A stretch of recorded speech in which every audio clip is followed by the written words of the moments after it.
Now we're going to look at a few different looks that we can go for. So one of the really popular looks these days is like a raised blacks look.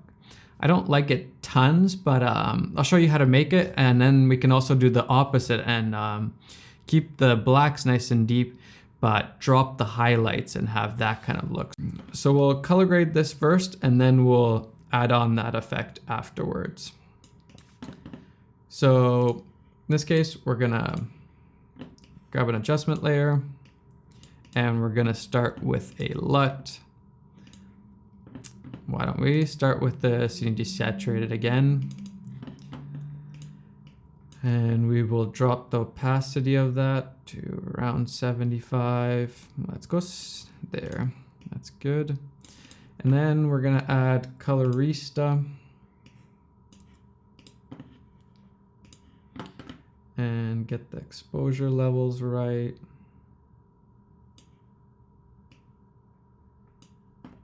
And let's add a little bit of saturation. And let's warm it up just a tad here.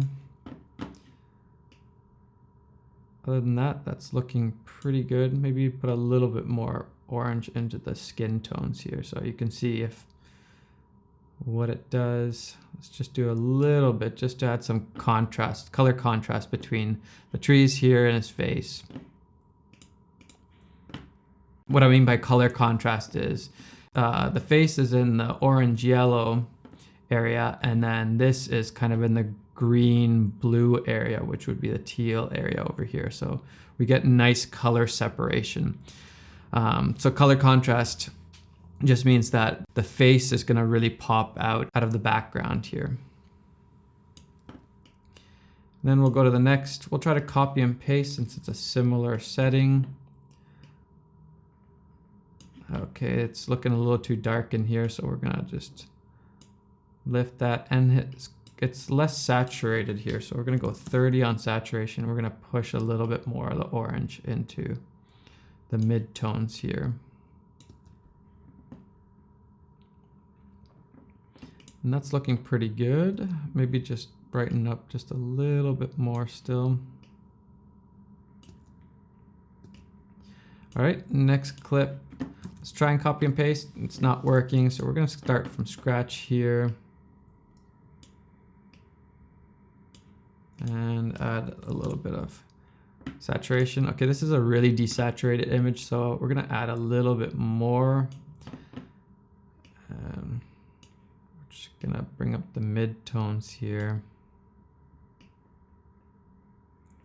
Nice silhouette shot here. It's looking much more blue than these two shots, so it's a much cooler tone. You can see it in the vector scope probably even. Yep, you can see the shift down here. So we're gonna add a little bit of warmth to the highlights and bring it to a similar level as the other clips here. That's looking a little bit better.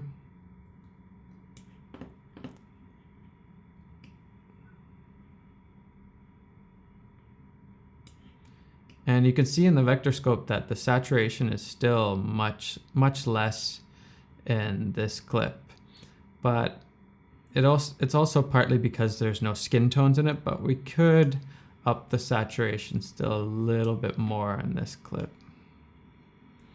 And then we'll go to the next one. We'll try and copy and paste from that last scene. That's working pretty good.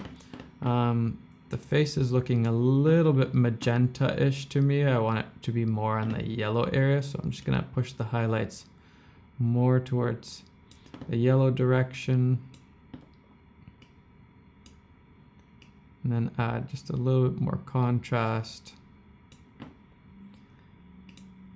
And that's looking pretty good. And then we'll go to this last, copy and paste that last Colorista. And that's looking pretty good right off the bat. All right, so now we have kind of a look going on here. So now I'm gonna show you what you could do to just quickly change this look around completely. So we're gonna take another adjustment layer, And this time we're just gonna take a curves plugin. And what we're gonna do is we're basically gonna raise the black so there won't be any real blacks in the image. And so how we do that is we're gonna set some points here, and then we're just gonna bring the shadows up here. And we're gonna play around. I don't wanna affect too much of the other parts of the image. So I'm just trying to keep this grounded, and there you go. So now we have a raised blacks look. It's looking a bit too much, so I would probably just drop this a little bit.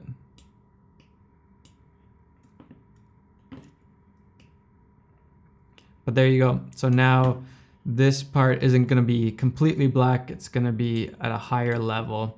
And this is a stylistic choice that you could make. I don't really like this look that much, but it can work in some situations for sure.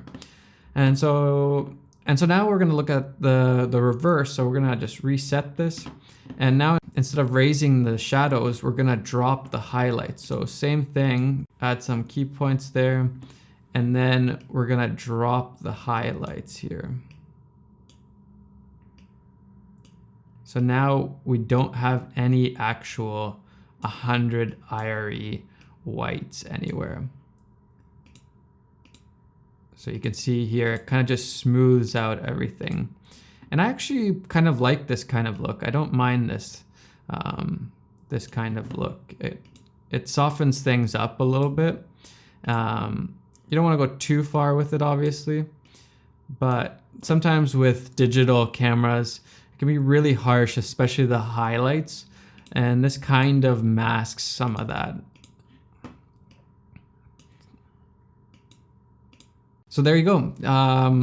That's an easy way to change the look around if your client is wanting something else, or if you're just trying to go for a different kind of look. Really easy, really quick.